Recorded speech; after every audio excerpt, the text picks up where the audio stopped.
नमो अरहन्ताणं नमो अरहन्ताणं नमो अरहन्ताणं। अभी आपने शरीर प्रेक्षा का प्रयोग किया, शरीर को देखने का अभ्यास किया। यह आत्मनिरीक्षण का एक महत्वपूर्ण उपाय है। स्वयं को देखना बहुत कठिन होता है।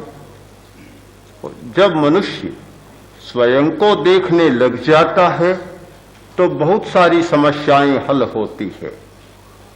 हम इस बात को न भूलें कि व्यक्ति आखिर व्यक्ति भी है। सामाजिक दायित्व और सामाजिक कर्तव्यों के बीच वह रहता है, उनका अनुपालन करता है। पर व्यक्ति शरीर से स्वस्थ नहीं होता और मन से स्वस्थ नहीं होता तो वह सामाजिक दायित्वों और कर्तव्यों का सम्यक पालन भी नहीं कर सकता। प्रथम बात है कि व्यक्ति स्वस्थ रहे तब वह सामाजिक स्वास्थ्य का अनुपालन कर सकता है और समाज के प्रति अपने कर्तव्यों को निभा सकता है।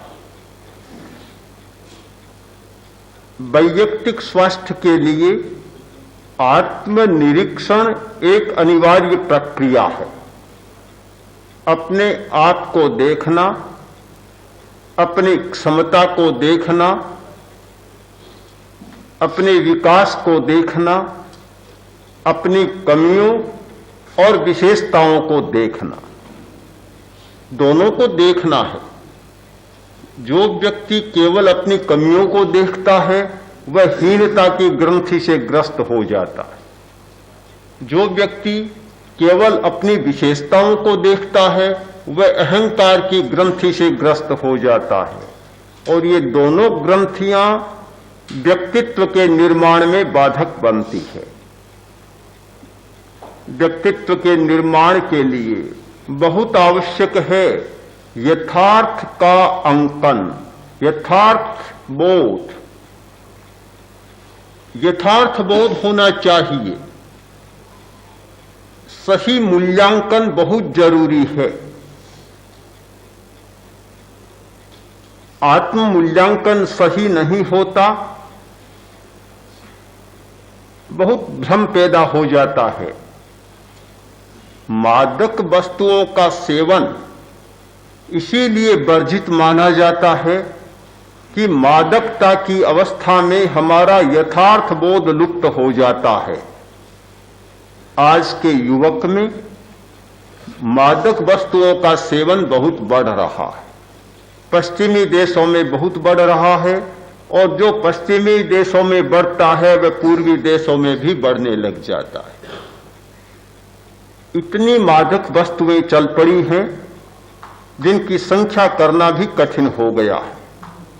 अरबों अरबों रुपए की मादक वस्तुएं, मादक ड्रग्स उत्पन्न की जा रही है, बाजार में आ रही है। पहले केवल शराब, भांग, गांजा, चरस ये वस्तुएं चलती थी। आज तो सैकड़ों प्रकार बन गए हैं और जब मादकता आती है, मूर्छा आती है, यथार्थ का बोध लुप्त हो जाता है। अभी अभी कुछ दिन पहले मैंने पढ़ा था, एक युवक ने एलएसडी का प्रयोग किया, 10वीं मंजिल पर बैठा था। उसे लगा कि बिल्कुल हल्का हो गया, पक्षी जैसा हो गया हूं, आकाश में उड़ सकता हूं। आकाश में उड़ने का प्रयत्न किया खिड़की से, परिणाम जो होना था वही हुआ।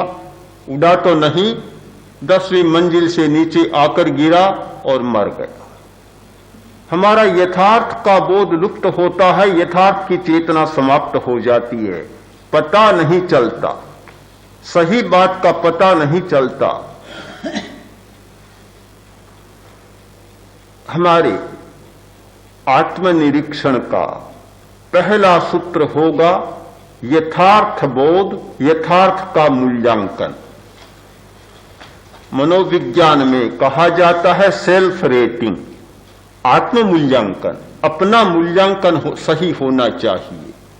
बहुत बार ऐसा भी होता है कि अपना मूल्यांकन सही नहीं होता तो दूसरे के द्वारा भी मूल्यांकन कराया जाता है, और कभी कभी स्वयं मूल्यांकन और पर मूल्यांकन दोनों को मिलाकर संयुक्त कर भी मूल्यांकन किया जाता है। पर मूल्यांकन जरूरी है। जो व्यक्ति अपनी सफलता का, विफलता का मूल्यांकन नहीं करता, कोई अंकन भी नहीं करता, वह बहुत प्रगति नहीं कर सकता और उसका व्यक्तित्व बहुत प्रभावी नहीं हो सकता।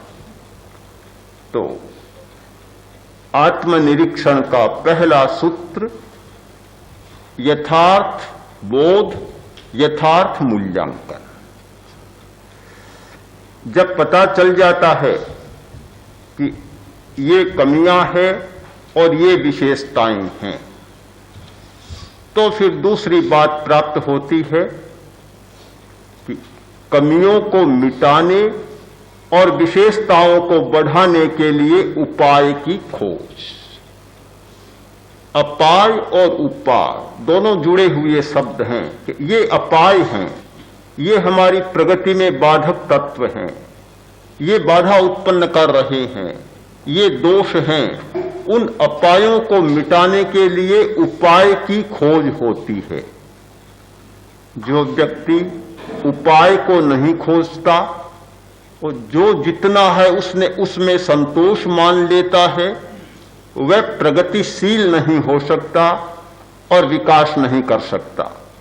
जो लोग आगे बढ़े हैं, जिन्होंने प्रगति की है, वे ही लोग आगे बढ़े हैं जो सदा अपाय को मिटाने के लिए उपाय को खोजते रहे हैं। बीमारी जान लेना एक बात है और बीमारी को मिटाने का उपाय खोजना दूसरी बात है। यदि बीमारी को मिटाने का उपाय नहीं खोजा जाता तो कोई भी चिकित्सा पद्धति विकास में नहीं आती। जितनी चिकित्सा पद्धतियों का विकास हुआ है, सब उपाय की खोज में हुआ है। बीमारी आई और उसे मिटाने का उपाय खोजा गया। पहले निदान और फिर चिकित्सा, स्वयं का निदान और फिर स्वयं की चिकित्सा। तो ये उपाय की खोज, ये दूसरा सूत्र है अपने व्यक्तित्व के निर्माण का या आत्मनिरीक्षण का।